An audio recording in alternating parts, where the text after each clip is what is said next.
And we are going live in 3, 2, 1.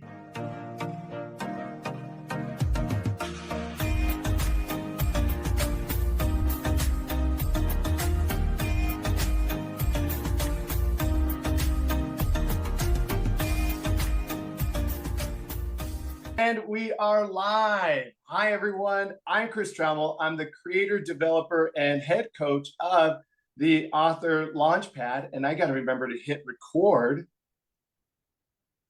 because this is going to be an outstanding Author Launchpad live stream. I cannot tell you the opportunity that this is. For those that get to watch this live today, thank you so much for being here with us. I greatly appreciate it.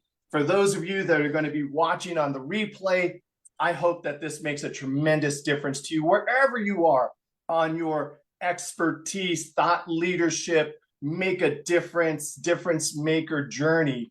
Today's conversation is made just for you. It really is. And so one of the things that you know that I always ask people to do before we get started is I like to model. And what do I mean by I like to model? I'm going to go ahead right now and I'm going to go to my Facebook page to make sure that everything that I want to be going live. And what do I mean by I like to model? So he's live. I know my tech's working. And it's one of the most important things you could do is to make sure that your tech goes live. And now I got to make them quiet. There we go. Got that. So perfect. Now I know that this is being live streamed. I was so excited to have you here. Why the Author Launchpad Livecast? Because look, I know that you want to make a difference in this world. I know that there is something that you want to share. There's something burning within inside of you that you want to say, I think this will make a difference for people. Well, look, part of that opportunity, though, is how do you take it out into the world? How are you going to make it uniquely yours? And how are you going to bring it to life so it really jumps from the pages and arrives in people's lives so they can do something with it? And inside of that conversation, I get to have fantastic individuals like the guests that I have on today. Somewhere in this journey, I know that what we're going to share is going to make a difference for you. So without any further ado, I'm going to go ahead and get started. And today's guest that I will bring on in just a moment, I've got her waiting in the wings, is Sara Connell of the Thought Leader Academy. And who I want to share who she is for me first. So what do I mean by who she is for me first? We all probably have persons that we have looked up to in the journey and say, I want to be like that. I want to be able to do what that person does. Well, for me, inside of that journey, it's been the leaders of transformation. In 2006, I took the Landmark Forum with it transformed my life. So I saw Anthology as a track and field coach. I was tutored by Ron Alice, who had coached out of USC and also coached a number of Olympians. There was Tony Robbins in my background as well. And then as I continued to develop myself, one of the persons that I saw out there that had created a wonderful, fantastic, brilliantly named program was Sara Connell. So for me to have one of the persons that I have been using as a benchmark for myself to create something that unleashes others with the level of success that she has, I'm pinching myself because she's here with us today. And I'm going to get through this quick because you don't want to just hear me, but I want you to know this isn't just any ordinary live stream. This is like those bows on the top of your favorite present on Christmas. So I'm thrilled to host Sara Connell, best-selling author, speaker, mastermind behind Thought Leader Academy. She's on a mission to help coaches, writers, entrepreneurs turn their stories into successful books and captivating TEDx talks. She's been featured on the Oprah Winfrey Show. We'll talk about that. If you have not looked her up and looked at that, it is one of the most miraculous stories. And maybe we'll get her to share about that too. Phenomenal. Good Morning America, The View, Fox, Katie Couric, TEDx. She has a wonderful TEDx talks. I will make sure that her TEDx talk link is in the show notes. And her writing has been featured in New York Times, Forbes, Tri-Quarterly, Good Housekeeping, and Parenting. And so here's one thing. If you get a chance to go to her page, I'm going to give her a shout out right now. She uses everybody else's logos in black and white underneath her main frame. So if you're looking, like, again, the modeling matters. Look at the experts like Sara and be like, wow, that's what the Rolls Royce of my vehicle looks like. That's what the Mercedes of what I want to be able to do looks like. It will help. It will help you be able to trust that what you're doing is in the direction of those already doing it and doing it well. Sara's journey from overcoming childhood trauma, life-threatening eating disorder, becoming bestseller, author, and speaker is nothing short of inspiring. Her story begins with the single book that changes the trajectory of her life, and it's a story so powerful that it had her leave the job that she no longer wanted to be with. This commitment not only brought her to the pages of the New York Times, but also ignited her passion for helping others to share their stories with the world.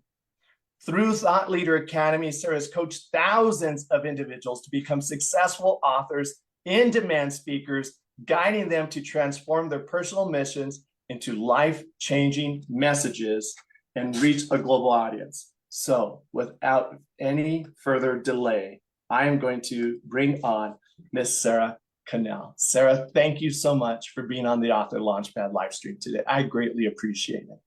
I'm so happy to be here, Chris. Thanks for having me. I'm excited to be with all of you. I couldn't be more fired up. I know the energy you bring and that we'll bring together gets to, just get us all revved. It's, it's like whatever, if you're watching this in the morning, the evening, it's like there's something about coming together with powerful people that are here to change lives that just always, always just gives me a real expansion and excitement about what we get to do. Yeah, thank you. And when I've read that to you, I know sometimes, or shared with the audience who you are in the biography, sometimes we forget our journey when it's reflected back to us. Do you still get goosebumps when you hear, like, I did that? Yeah, I did all that. Or does it kind of like, oh gosh, just hurry up already? Which way do you go sometimes?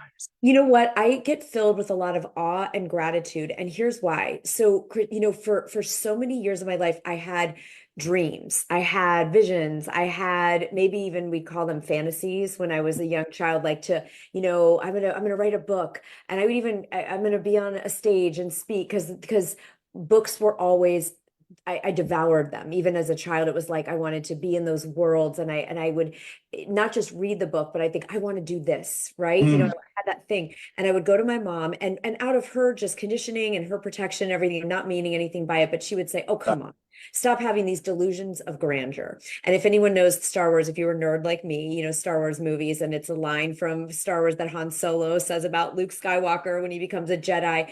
But what happened for me is I took it on as that I was being delusional, right? You should be practical. You should have a normal, you should be humble. You should be in our upbringing is very Catholic upbringing. So it was like, you should be invisible. You should be humble. You should have nothing, want nothing, and so I definitely didn't feel like I was allowed, worthy, capable of doing any of those things. And so when I do hear, because does anyone else have this, Chris? You probably have this too, where you have this vision and there's some part of you that just knows it's your destiny. Like you just know that, like, I'm made for this. Like this is for me. And then there's all the stuff, whether it comes internally, externally, media, caregivers, religion, there's all kinds of places that tells us no, like you can't be that. Who do you think you Right. are? That's where imposter syndrome comes from, right? And so Right. this weird dichotomy around like the part of us, I think it's our soul or our spirit, right? That's like, yeah, like let's go. And then there's this whole thing that's all these voices of like, no, you can't, whatever. And so I find that so fascinating. So I don't feel, I don't know, disassociated or desensitized, maybe is the right word to it, because every one of those things was something I wrote down on an exercise I call a future bio. So I'm sure you've done versions, or you guys watching have maybe done versions where, it's like, if it's 3 years from now and you've achieved like your wildest dreams, like what is someone reading about you when you're being introduced on a show or a podcast? So I have all my clients do this, and we do it at least once a year together. And what is so amazing is I show people my early ones, and then my real bio side by side. And what happened is the fantasy what Yes. has become the real one, right? And of course now I have additional goals and desires and people like, that you and I have talked, Chris, about who do we want to be like? I have my people I would love to connect with this person and be on Yeah. their podcast and pour into their audience. And so yeah, I don't know if anyone else relates to that, but I did not grow up with a message that you can do it and you can be it and you're worthy. It was the exact opposite. And so it took years, decades to actually figure out a way. And your mentor, one of your mentors, Tony Robbins, a game changer moment was when I heard him on so many recordings say, your decisions determine your destiny, not someone else's permission, not if you think you're worth, like your decision. And so there was a point when I said, I'm going to decide and kind of pretend that I have this power, right? I'm going to decide to go for it and be in contribution and pay this gift forward of all these writers and speakers that have changed my life and filled me up. I am going to pay it forward and I'm going to help other people do it when they have that same dream. And it's just been awesome. So yeah, no, I don't feel like no big deal because it, for most of my life, seemed like completely ridiculous and out of reach. So fantastic. And if you see me not looking at the camera, I'm not texting friends. I would be. I'd be like, I'm so excited. Get out here right now. She's here. But I'm writing notes from this. So I make sure that in our highlights and in our show notes, I could really make sure that people get those best cliff notes. And one of the things I think what I find, and you probably, we're going to take this to the high level right now. Part of what people pay us for in some way is permission. Like, granting ourselves permission seems to be one of the hardest things for the human being to do. But if someone else bestows on you, I'm gonna knight you, Sarah. I did in the sign of a cross. You can tell 12 years of Catholic school, right? Let's just do the shoulders. Then I've got permission. Someone else certified me. Now I want my doctors to have their medical degrees, and I want my pilots to have theirs, right? But outside of that, these certifications, it's really like, as I like to say, it's the scriptural, when they say, Master, how do I find heaven? Is it there? Or is it over there? And the Jewish carpenter goes, it's right there, kid. Lo, it's inside of you. Now that's one I do remember for those 12 years, but it was really giving you permission. It's like, the permission you want is right here. Yeah. Yeah. And that we don't need any external. If I always say the calling is the confirmation. Like if you've got the calling to write the book, to speak on the stage, to launch the program, to start the not-for-profit, like whatever that thing is, it is already encoded in you. We would not have the desire. I don't believe personally that we would have the desire for something we were not coded, sourced, resourced in doing, but we get all crazy, right? Like it's like, oh, I don't know if I can, or I'm worthy, or I'm allowed. And that was it's one of, like you said, the biggest things where we think someone needs to knight us, like Yes. you did, right? Yes.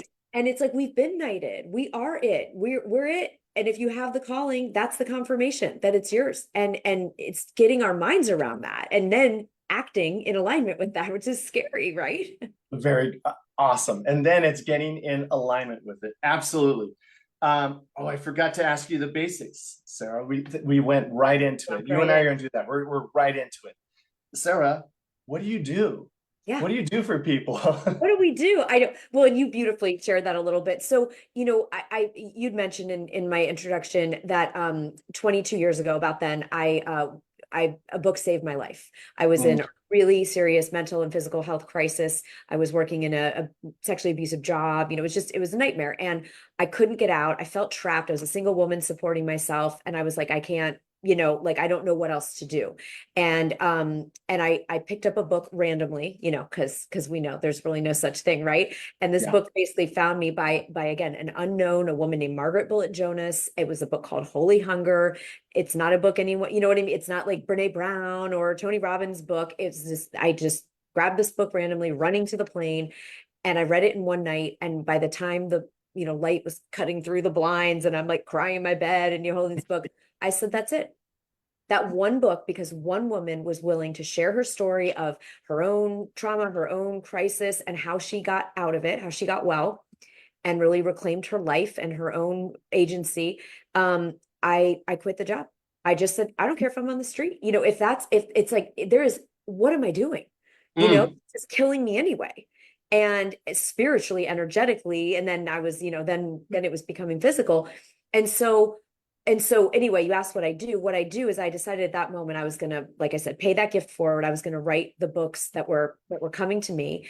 And when I had the incredible gift, which I don't feel like I did anything, right? It's like that was a co-creation with life and the universe. And yeah. when it took me to Oprah and the New York Times and all these things again that were my fantasies as a child, right?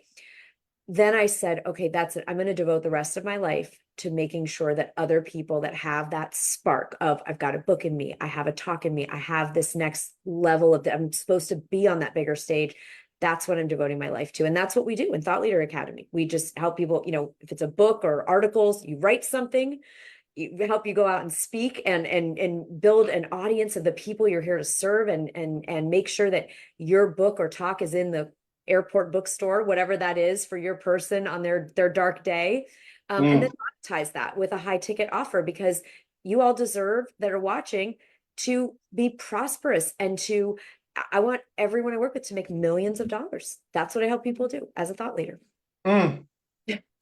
I've been waiting for this day, Sarah. It's so great. Everything you just shared, because I think part of there's so much of what you shared. So one, Holy Hunger. Let me start with this. Did you ever get a chance to meet that author? Has she already passed away? I haven't met with her, and I have a fantasy. This is the one that's a vision that we will find a time and way to meet. I've thanked her, I've written like a thank you, and I've obviously shared about her book many places.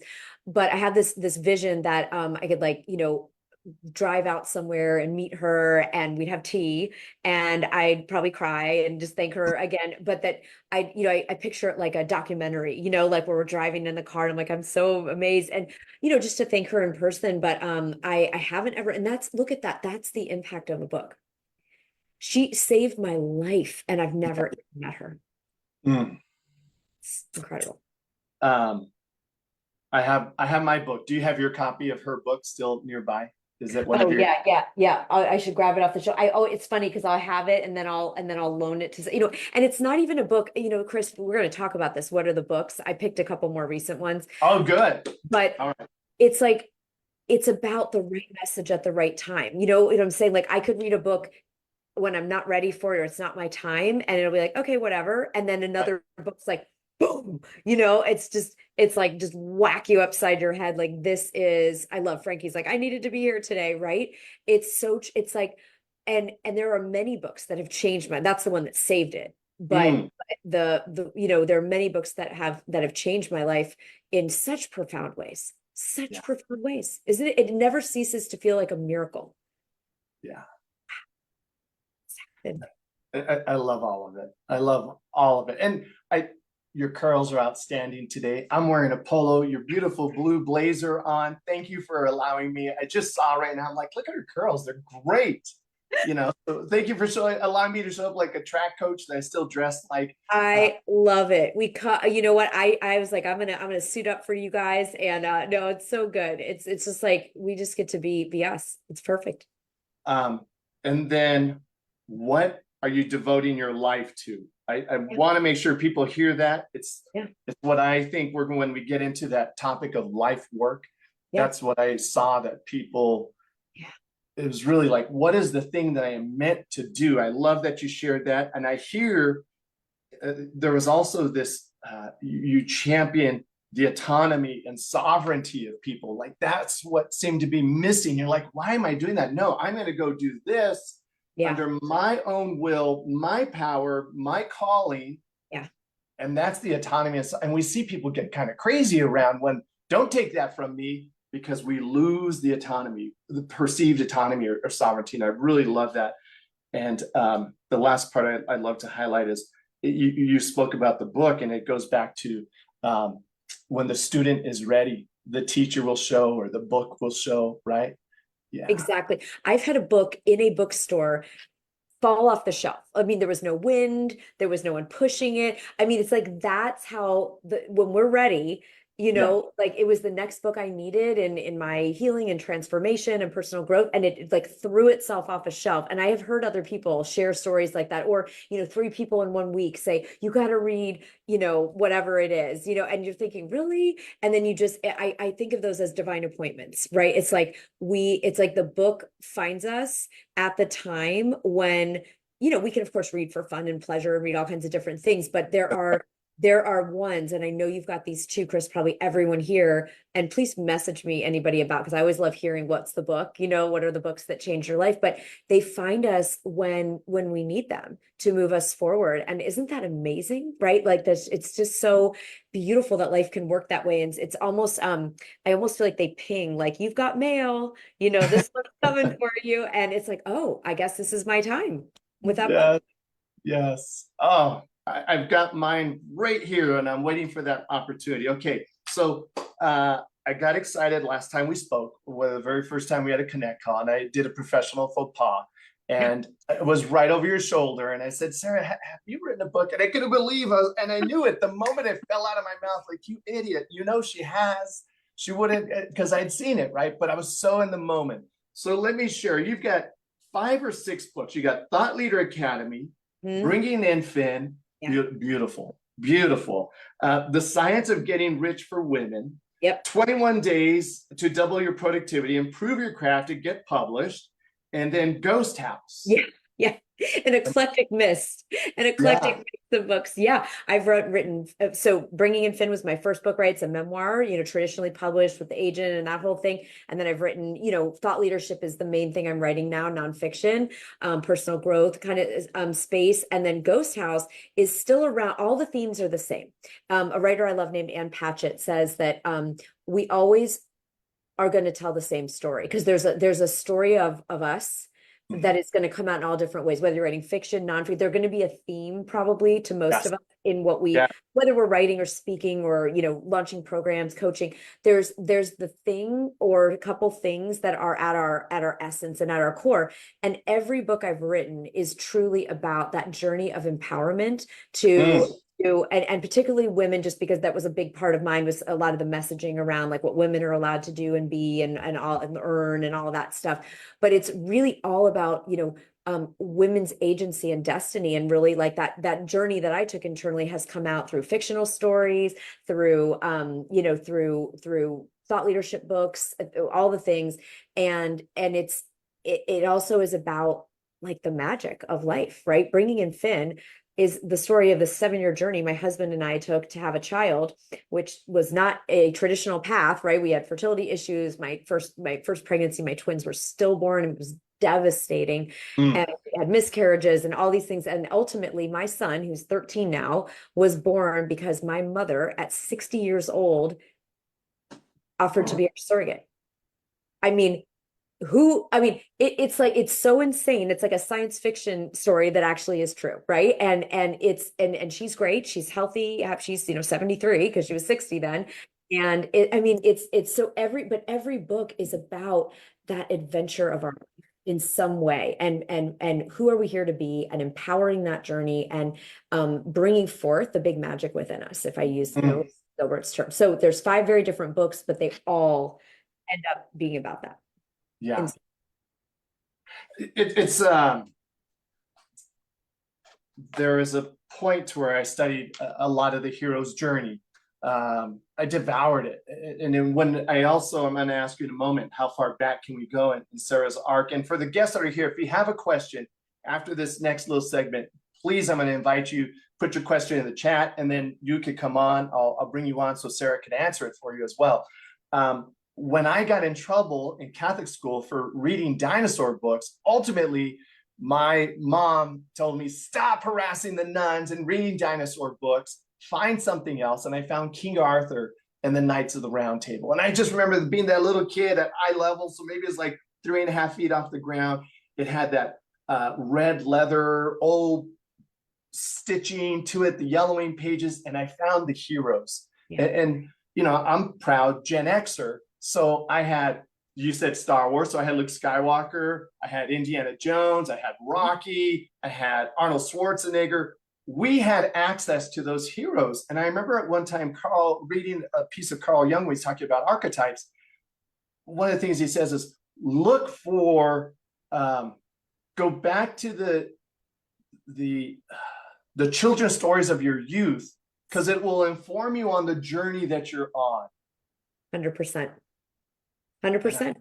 Right? I'm like, so one of the chapters in my book, I say nature and nurture. That's my biology side. And what I've also found is assignment. And what I really hear that you're pointing to is like, what is that? You said it so beautifully a second ago. Your calling is your confirmation. And I point to it like assignment. So let's take this part about thought leadership as an assignment. How do you help people get out of their heads? Because most of the time they approach thought leadership from, I know something and I want to talk about it.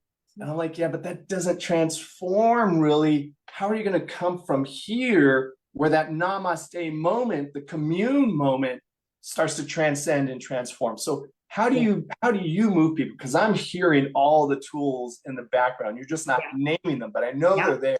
Yeah. How do you do that? Absolutely. Well, there's a couple things. First, I think sometimes we feel like things are so complicated and so big, and I love simplicity. Probably all of us in this world with a 2.9-second attention span, which is what the stats are, is the attention span of an adult right now. And so what I do first, I think thought leadership starts with leading our own thoughts. And you have, you've done Landmark, you've done Tony Robbins, it's like our mindset is everything, right? People say, oh, mindset's like 80%. It's 100%. Our mindset is 100%. Like what we believe is possible determines what's going to happen, right? It's just, someone says, show me the man's beliefs, I'll show you his destiny. It's like, that's the thing. And so we do a lot of work, and people are sometimes like, wait, I'm here to write a book. Why am I talking about, my mindset and my beliefs? It's like, because the first part is stepping into the identity of thought leader, of best-selling author, of speaker, whatever the expression is. And then here's the simplicity. If we do three things in any piece of content we create, we will provide value, we will create trust and intimacy, and we will attract our ideal people. And I'll share what it is right now. I'm not going to like hide anything, hold it back. I mean, I teach this to all my clients, and everyone here can use this in a book, a talk, a video, something on social. Like this 3-part framework can be used for anything. And really what it is it starts with a story. Because remember, the human brain, if anyone's read Lisa Cron's wonderful book, Wired for Story, it's a neuroscience perspective on, we are wired as beings to learn through story. If you want someone to remember something, put it into a story. Think about, you talked about the Arthurian legends. We wouldn't remember any of those if someone just wrote, and there were knights and they had a round table and they, no one would remember, Excalibur, but you put it into an epic story. This is why people still read Gilgamesh and Beowulf and like these. Listen to you. Like you had Gilgamesh and Beowulf. Right. Like I'm a nerd. Okay, I'm gonna go for it. Like I know but the point, like oral stories, the Greek myths, like these things are still with us because that is how we protected each other, how we learned, how we evolved, how we taught each other and inspired and grew. So all this to say, what is the point of this is you start with a story. It's your story. It's a client's story. It's a story that happened in history.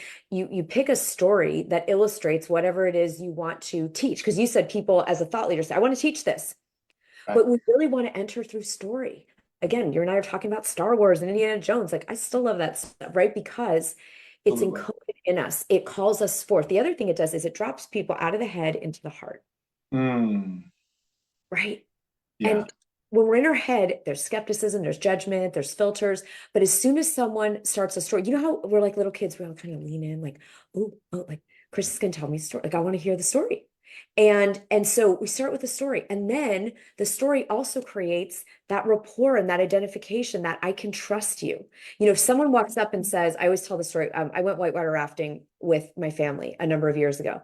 It was a disaster. We were not in a good place as a family. We should have been sent to like a therapy session. Like they should have sent us to like a clinic. But we were, on a forced family vacation, we're there and it's in Colorado, and none of us have done it before. And the guide showed up, this gentleman walks in and he's like, Nate, let's say his name is Jake. And Jake's got great, 5 o'clock shadow and a flannel shirt and the boots. And he's this rugged, handsome guy. And he's real, quiet. And he says, hey, I'm going to be taking you out on the river today. My name's Jake. I've been on this river since I was 3. My dad had me out whitewater rafting at 5. I know every rock. I know every twist. I know every, rapid. And I know whitewater rafting can be dangerous, but I've never had a person get injured or hurt on my watch. And you guys are going to have a great day. Now, who's getting in the boat with Jake? We're getting in the boat I'm with Jake. ready. I was like, we were ready. I mean, we shouldn't have. Like I said, it was that we were like the family fighting and screaming at each other on the beautiful scenic river. But like Jake, we trusted. Jake told us a 2-second story about how his dad had him on the river when he was 5, and and he had all, and it's like, we trust Jake. Now picture if Stan walks into that cabin where you're getting geared up and he's like, dudes, I just flew in from Wall Street. I don't know, I've never rafted before, but I heard this is effing awesome. Let's go. I'm not getting in the boat. Like, No. I'm not going with Stan. No. While he's bumping cocaine and wearing his pinstripe. Like, I'm not doing it, right? And that's just, that isn't even a full story, but like the point is, like, that is the moment when the person knows they can trust you. Yes. Know that you've been somewhere, you've learned something, you've been down that river and you know how to get them there safely, right? Then the second S is the stakes or the situation. You want to let people know for your thought leadership, like, what's at stake if they don't listen or change or transform, because sometimes jump right to the teaching, but people aren't bought in. They might relate to you and trust you, but do they think they need to go learn whitewater rafting? It's like, and then so it's like, what's the situation, the stakes, and the final S, whether it's the rest of a book, the rest of a talk, the rest of a video, is the solution. You give someone a solution. It could be a little beautiful nugget, like a new way to look at something, or how to be present with your partner tonight at dinner instead of on your phone. Or you might give them a big solution, like, hey, I know how to help you launch your business like you do, Chris, and find your purpose in life, or heal yourself from this illness, But when we enter through story and make a connection, a real connection, and we let people know what's at stake if they don't change or don't do anything else, and then we solve the problem or help them achieve the dream, like, game over. Like, I'm down the river with Jake. I'd go back on by myself without my family and just go down the river, right? So I mean, it doesn't have to be harder than that. And you can turn that SSS, hopefully you guys will remember, I'm Sara, SSS. We can turn that into infinite amount of content. The 3 S's by Sara Connell: story, what's at stake, and provide the solution. Yeah. And you know where I got SSS? I got it because I was procrastinating from writing. Okay. So this is productive procrastination. It's a term I like. And I didn't want to write because I thought it wasn't good enough. And I had all my gremlins going on. And so I reverse engineered 100 New York Times bestselling books. And I found out that they all did those 3 things. Every single one of them in some form shared a story, talked about the stakes and situation, and they gave a solution. Nonfiction, nonfiction books, 100 of them. And they all did. And that's how I came up with it. And I'll tell you, I used to take 3 years to write a book. It took me so long. It was agonizing. And I can write a book now in about a month. Depends on the kind of book. Obviously, some books are going to take several, and our clients write books in, 8 weeks, 6 weeks, 12 weeks, like whatever, depending on how much of their expertise they've already, kind of created. So it doesn't have to be Sisyphus up the mountain, right? I know. You said something right there, and you said it so casually, but you really just gave the master's key right there. And I want to come back to that. I reverse engineered hundreds of books. You and I have a skill set for being able to look at people's books, their lives, what they're committed to, and then find a golden thread and help them bring it forward. Mine came from the world of academia, being a teacher, being in the classroom, extracting it from books, and then delivering it. I just got. And for those of you listening, Sara just gave it to you. How she learned it is by doing what that Malcolm Gladwell 10,000 hours, or the repetition. Let me keep reading these books until I understand what makes them brilliant, and then let it now pass through me and how I would do it to help others. Yep. It's there. I mean, this is another of our favorite mentors, success leaves clues.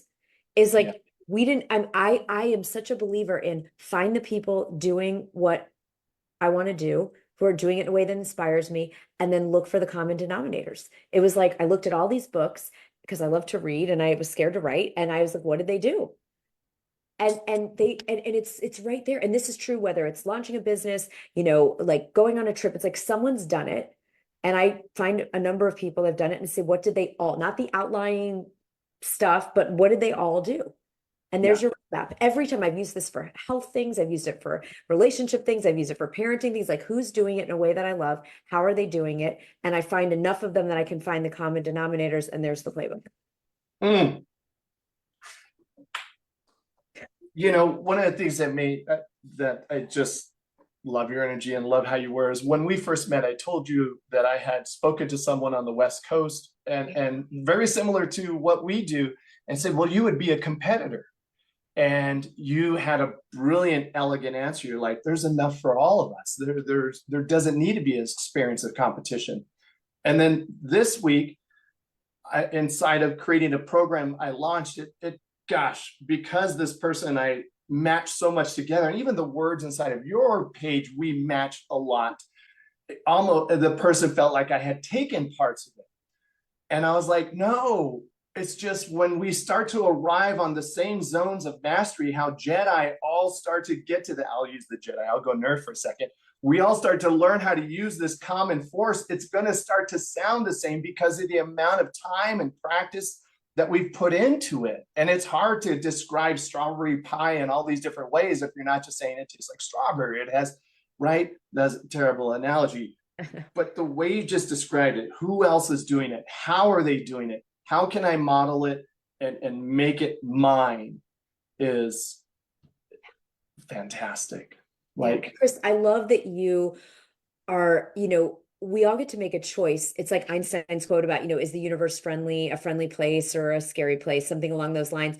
And it's whichever one we choose is going to be the one we experience, right? And it's a little bit like that. If people believe in competition, then they'll experience competition, right? That's how the lens will be. And then if we choose an abundance mindset and say, there isn't even competition, we're all united, we're all here to serve and contribute and lead, and that there's more than enough, and all those things, like, then that's what we get to experience, right? And it's so easy to believe in and feel afraid and have scarcity because our world is constantly offering that narrative, right? And so to me, it's work. It's not automatic. I still practice the abundance mind. I practice collaboration, no competition. And then it gets more and more real, every day I practice it. But it is amazing how, I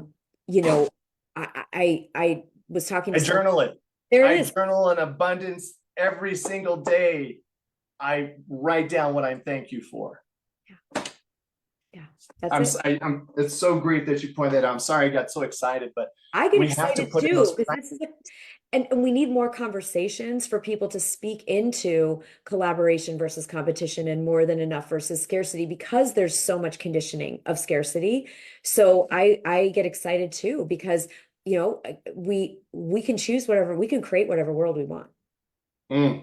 I like the abundance world. I'm a fan. I did a thing one time, Chris, of we made a big joke and with our clients of, where is our address? Is it time to change your zip code? And everyone's like, zip code. And I said, is your zip code in the land of scarcity, or are we in abundance city? Right? And I got to move I don't want to live in the tent in scarcity land. I want to live in the beautiful, lush, gorgeous sanctuary of abundance city, right? And it's so cheesy and a silly analogy, but it's true. It's like, where am I putting my flag down? Am I over in this? And then if I am, I'm going to drive on over here, because it's not as fun of a place. That is so great. All right, I'm looking at the time and I want to be mindful of the time, and there's so much but let me ask you this. Let's give people some nuts and bolts, because people are like, oh, that's high level stuff. But if Sure. they're listening, they're getting it. Marketing. You and I have an outstanding common coach who created the live launch method. Shout out to Kelly Roach. Right? Like, and so inside of her work, it is scalable intimacy, repetition and consistency, and bringing value. That's, I would say, part of Kelly's pillars of marketing, and then showing up at a frequency. And I think that's one of the hardest things for people to do. So for you inside of Thought Leader Academy, what is it that you have to find yourself kind of tough loving your clients to do for marketing? Oh yeah. And I'll tell you, it is one of the hardest things for those of us that are, I'm here to serve, I'm here to change lives. Sometimes one of the hardest things is actually marketing, is actually inviting people to things, making an offer, showing up. And so it is a big deal. I think it is such an act of courage to become visible. It is an act of courage to make invitations, to people to work with us, and be able to be bold and stand for people to step into a yes to themselves. So we do a lot on it. And I would say, for me, if I was going to boil it down, if you said you have to kind of have one marketing message, if you could only have one pillar, it is to leverage other people's audiences. Chris, you and I just did an exchange. You came in and shared this beautiful message and energy with our group last week on our live show. I get to be here today. That's just like one example of there are lives of people that wouldn't have known about you otherwise that now get to know about you and love you and come participate in your work and your movements. And I hope today I can make a difference for people here, and we'll have the opportunity to, do more together, with people in this community. So it's like, leverage, because what happens is, this is what people do. They think they're marketing by sending an email to an email list of a small group and going, well, no one bought anything, or no one came to my Zoom or whatever, or I posted on my Instagram that 8% of people, even who follow you, are ever going to see. And I still think, yes, I email every week, multiple times. I go on social every day. I wouldn't not do that. But here's the trap. People feel like that is building an audience and marketing, but they're preaching to their own choir. And it might be, if it's not a big enough choir, if it's a nice, beautiful, gorgeous little choir, which is what I did for you. Why do I know this? Because I did this for years and years. I thought, I'm putting it out there, I'm sharing my stuff. And I was, except to this little beautiful choir. When I'm called, and I'm sure if come on, if you guys are on Author Launchpad, you're not here to play small. You're just, it's not in your DNA. And so where I really work, where a lot of my people get stuck until I tough love it, is, are you every single week getting in front of a new audience? Every week, whether it's on someone else's Instagram, whether it's on a podcast that someone else hosts, whether it's in your local community, at someone's church, I don't care. But are you getting in front of a new audience every single week? That is crucial, because you already know you're brilliant. Everyone watching this is, I have no doubt, if you're here and you're following Chris with your heart and your energy, Chris, you are mission driven, you are purpose led, you're here for a reason, your work is brilliant. That's not the issue. Nothing about that is the issue. It's not enough people know about you. That's right. I think it's the front end, and then making sure you have that confidence and skill set to be able to say, here's how we can work further together, and you have a process for that. That's very important to have. But the marketing side is, people come to me and think, oh, I didn't make more money. I like, show me every new audience you got in front of in the last 30 days. And they'll have zeros, right? And it's like, and why do I know how to I had to tough love this on myself. Right. Big time. Yeah. And this conversation, not only are you so generous and graceful to point me out on your red carpet, but this is a perfect example. I reached out to who I would say someone that I felt is a leap for me to talk to, where many people, I don't know what to say. I don't know how to reach out to them. You do, actually. It was Jane. Shout out to Jane Ubelmeyer, Bedside Reading. Thank you, Jane, for connecting us. Right? We will make sure that this clip gets set for you. But we did, and we found that commonality. And I think when people who have common missions come together, we realize it's almost like the Avengers. No, you had to bring them all together. You had to bring the Hall of Legion the Legion of Heroes together. You had to bring people together at this level to pool, because we're not playing a small game. We're playing a big game. When people say, oh, I want to change, not the whole world, but the part of the world that we can impact. Yeah. That is a big game, and it requires a team, and it requires others. When I feel, a little off, I might call Sara and be like, oh my God, Sara, I had this event. It bombed. And you'd be like, Yeah. keep going, do what you got to do. Right. So speaking of marketing and events, Thought Leader Academy in Chicago, not only coming up, but sold out and coming up. I know, it's wild. I mean, I know there'll always be last minute potential, changes. Yeah, we do. Right now, we've been doing for the last 6 years, aside from one virtual during the pandemic. We get our community and guests or people that want to check out our community together in person. So we're going to be October 1st to the 3rd in Chicago in person.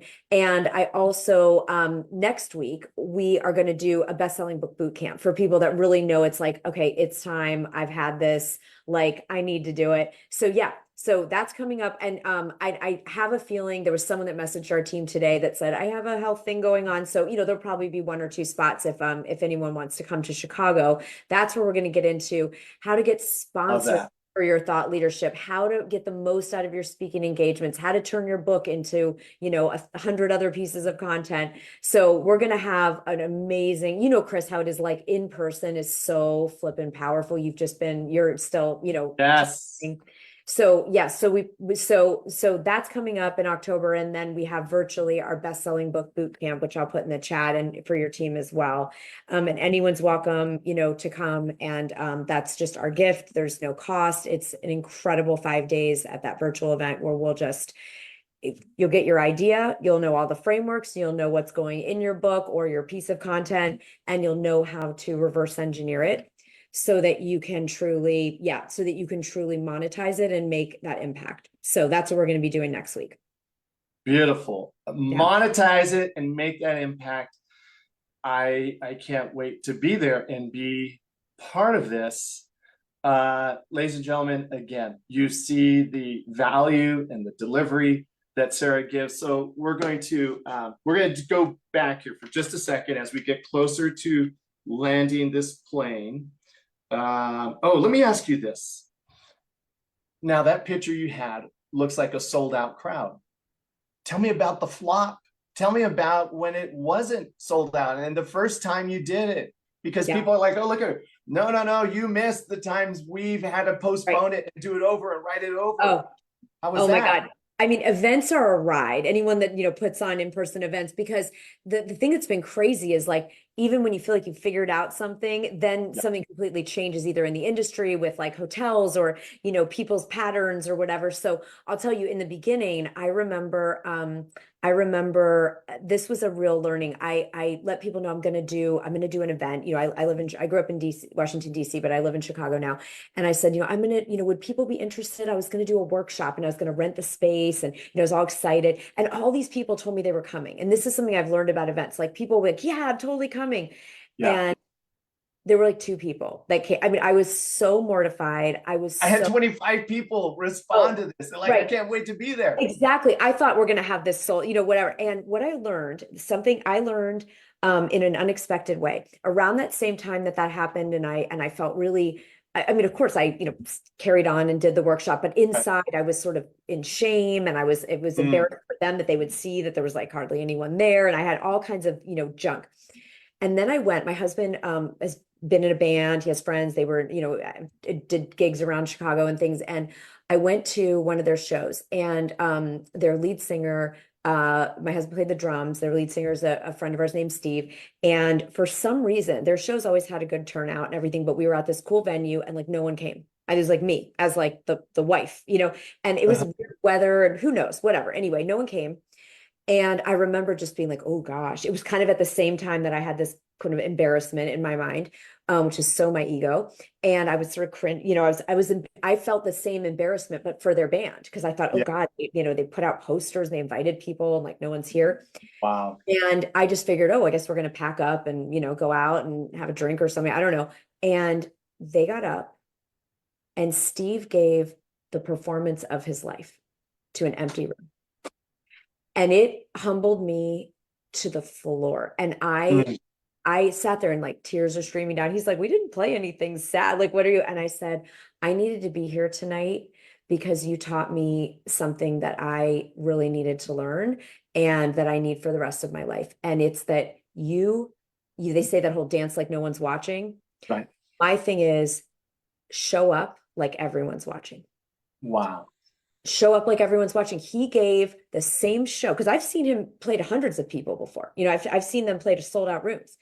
And he gave not only as good of a show, maybe, I mean, it was extraordinary. The energy, the vibration, the soulfulness that he brought, all of his passion, and as did the rest of the band. But I was really fixated on like, wow. And I realized how entitled, how conceit, I had a lot of ego that it just got destroyed in that moment in the best possible way. And I just went, from now on, it doesn't matter if there's one person or I've spoken in front of thousands of people, it doesn't matter.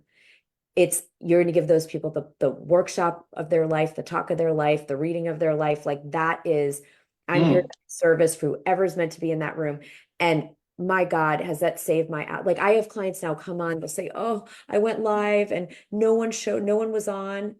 And I was like, yeah, you're going to go live like everybody's watching because people watch replays. Yes. People find us later. And the stats are right now, actually, if anyone feels discouraged going live, 90% of views are happening after the live. Wow. Not during now. It's really high. 80, 90%. That's what I just heard.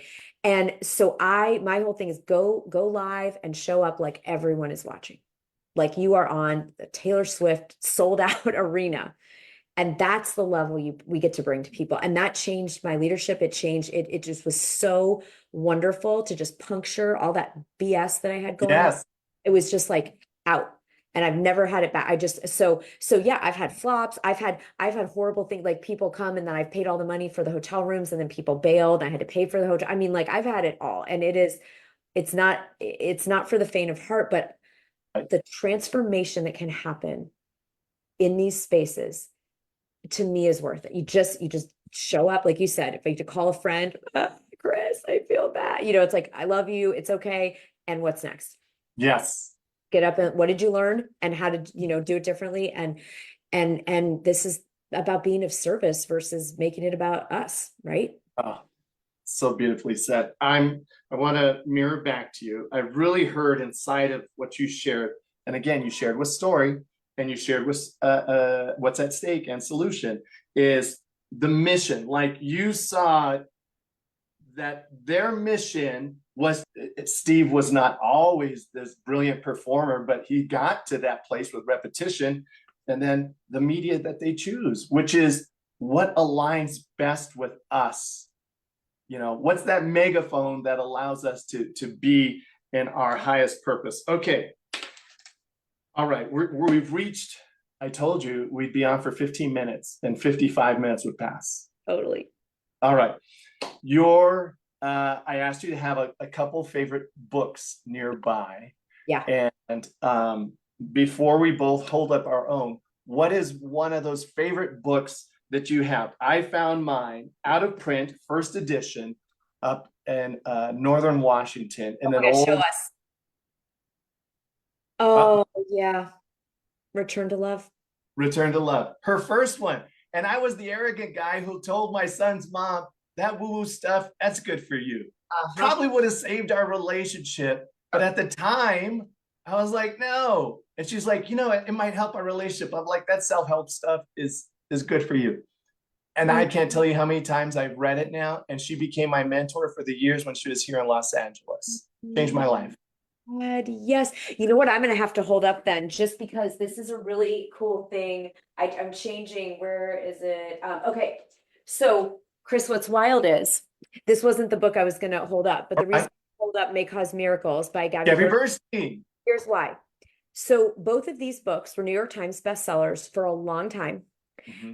They are both based on a different book, which is A Course in Miracles. So when people get scared that there's too many books on their topic and it's been done and they already look at this. Okay. So now we've got the trilogy. Now I want everyone to hear this for a second, because this was what blew my mind. People, oh, My Eyes and Idea is not original. Other people have written on it. The Course in Miracles was a book that Marianne Williamson wrote a book about her experience with the Course in Miracles, and that was a mega, many-year New York Times bestseller. And then you couldn't think that someone else could come along and write another New York Times bestseller about their experience with the book A Course in Miracles, and yet launched her career and Yes. launched Marianne Williamson's career. And so, like, we can add to an existing movement. We don't have to reinvent something completely. If you're passionate, I'll tell you, of the three, this is my favorite of the three. Interestingly, other people will love Return to Love. Other people like the original text. But Yeah. what's so fascinating to me is this was the one that cracked it open for me. If Yes. it said, oh, well, Marianne Williamson already did my idea, so I guess I won't write it. She has helped thousands and thousands of different people find that work, Right. do that work that never would have. And thousands and thousands of people, probably hundreds of thousands, read A Return to Love that would never have read the original text because it's dense and challenging and maybe they didn't want to. So don't hold back. I'm telling you, whatever that idea is that downloads is it. It's it. It doesn't matter. I mean, this book, The Science of Getting Rich for Women, was a little bit of a joke only because there's a 1920s book by Wallace Wattles called The Science of Getting Rich. That's And right. just would recommend it to me. And it has wonderful aspects to that book. And then I read that women lost $900 billion to the pandemic.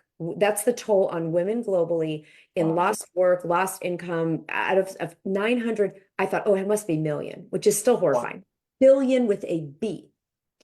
And when I read that, I was so upset. And I said, my God, I need to find the science of getting rich for women. Like, this is not okay. And my friend said, well, better get writing because, and I was an homage and a little bit of a tongue in cheek on Yes. the original book. So you don't have to recreate something. Bring your perspective to something that's already here. Join the dialogue and you'll blow a whole bunch of new people's minds. Oh my gosh. So Science of Getting Rich intersects with Thought Leader Academy, and that's why you have this amazing following of difference-making women. Yeah. Yeah. Because this is basically, we just pulled out the monetizing your thought leadership into this book versus the whole 5, kind of pillars. This was just the deep dive into that. Yeah. And many men, I love, this is not just for women. It was, I wrote it again for that particular reason. And I've had all these fabulous men send me pictures. Like, I read my wife's, version of this on our vacation. I loved it. I learned, whatever. So it's for everyone, but yeah. And I just see Frankie is saying you're working on a film about motherhood and childbirth. And oh my gosh, incredible, Frankie. Yeah. Yeah. Great job, Frankie. Absolutely. Okay. And now hold up your book. It's time. You got your book right there, your thought leadership book. Which book do you have next? Yes, I have it right here. This is the full roadmap. You got to see. You got yours. So one person calls it life work. The other one says thought leadership. How are you going to get it out there? Please reach out to Sara Connell. Whatever you have to do, find her. She's in Chicago. She's one of my favorite people in the world. I appreciate the connection that we've made. Sara, if you ever need a warm-up band for someone to come up on your stage and introduce you, I will happily fly there. If I didn't have my event going on. I know, we would have coordinated. We met in time. We would, yes. I would absolutely be there. So I just really thank you. This hour was packed with that thought leadership that makes a difference. And I'm grateful to have met you and to have you on today. Any last championing word to send people off before we go? Just because this is in my heart because of getting ready for our event in Chicago, and I just have been ringing in my ears because I think this group is at that, like high level, play big place. The quote from Eleanor Roosevelt, which is, you must do the thing you think you cannot do. And that's what's calling me forth into this fourth quarter of the year and into next year. The thing we think we can't do, whatever that next horizon, that next thing, that's what it's a game on. We must do the thing we think we cannot do because we can. We really can. Even though we think we can't, we can. Eleanor would be proud of you. Yeah, I love her. Right on. All right. With that being said, ladies and gentlemen, this has been the Author Launchpad Livecast with Sara Connell of Thought Leader Academy.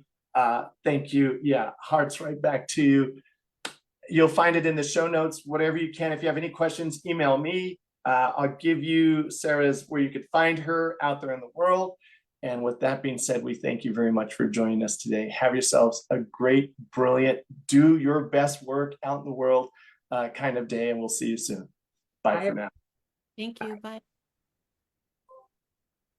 Right, and let's close the live stream. Bye, everyone.